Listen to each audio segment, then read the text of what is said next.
Hello, sisters and brothers. My name is Rick Hicks. I'm the Secretary-Treasurer of Teamsters Local 174. Let me start off by saying that we hope all of you and your families have stayed healthy and safe during this pandemic that has affected all of our communities across the country. We are addressing you today in an attempt to let you know how thoroughly disappointed we are in the management of your company, United Parcel Service. At a time when UPS should be focused on what founder Jim Casey called UPS's greatest asset, its employees, today's managers are focused solely on the packages they deliver and the greed that comes from working you all to death.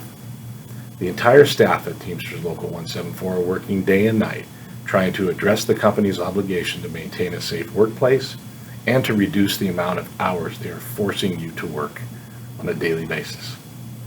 We are tired of the lack of leadership at the international level of our union, and we can no longer stomach the abuses our members are experiencing so that UPS can make a quick buck.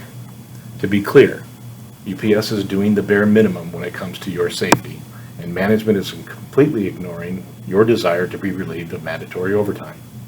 You have been working peak season hours since October of 2019, and there seems to be no end in sight. There is a massive staffing shortage, and UPS never gets it resolved. At a time with record unemployment, UPS could hire as many people as they need, but they continue to refuse to properly staff, all so they can save money.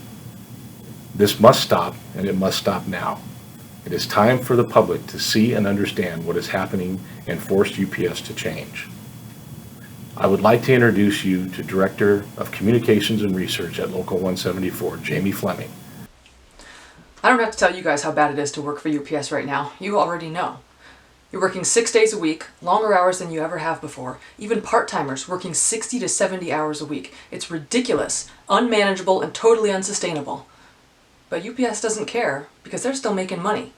Let me reiterate, UPS literally does not care what happens to you as long as you show up to work often enough for them to turn a profit.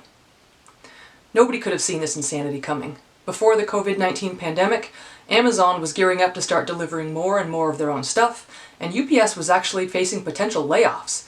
But then bam, pandemic. People stuck at home, spending stimulus and unemployment checks to shop online, and next thing you know, instead of layoffs, we're back to trying to figure out how to handle mandatory excessive overtime. You might be feeling helpless right now, but you are anything but helpless. Why? Because we're in a union, baby, and we stand together. And whenever we take collective action, we can force UPS to do things they don't want to do. I don't know exactly what kind of math UPS does to help them figure out what they consider to be fully staffed in their operation, but as we've all seen, their number one goal is to put as few package cars and drivers on the road as possible and send everybody out as heavy as possible. I'd love to see their data and financial model that led to that conclusion because it makes absolutely no sense to me, but I doubt they'll ever show me, so I'll just have to guess that like most things at UPS, it's overly engineered, excessively complicated, and probably a giant broken piece of crap. However, if their model keeps spitting out numbers that say, send everybody out with 300 stops and don't hire anyone new until at least 2022, then that's what they're going to do. You break their model by filing 9-5 grievances. That's it. That's the key. Many of you may have noticed that your business agents have been processing your 9-5 grievances more quickly and in greater quantity than ever before.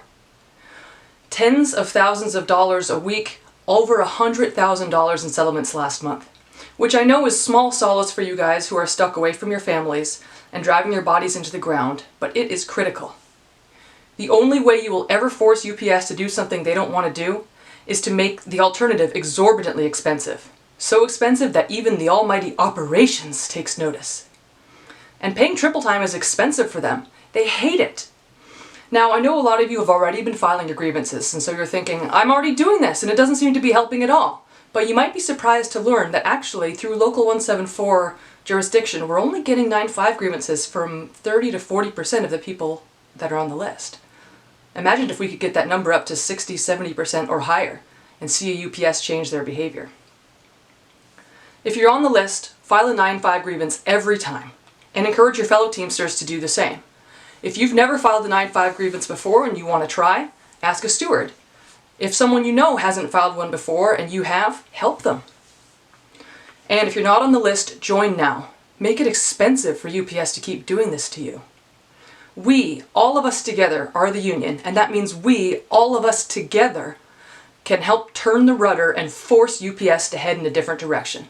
So get in the habit of filing those 9-5 grievances every week. Get your friends together in the parking lot before or after work to fill them out. Make it your own personal middle finger to UPS for the way they're treating you. And please stay tuned for future episodes in this series, where we will talk about UPS's pandemic response, safety, hiring practices, Amazon, FedEx, and the package delivery industry, and anything else you want to learn more about from us. Thank you.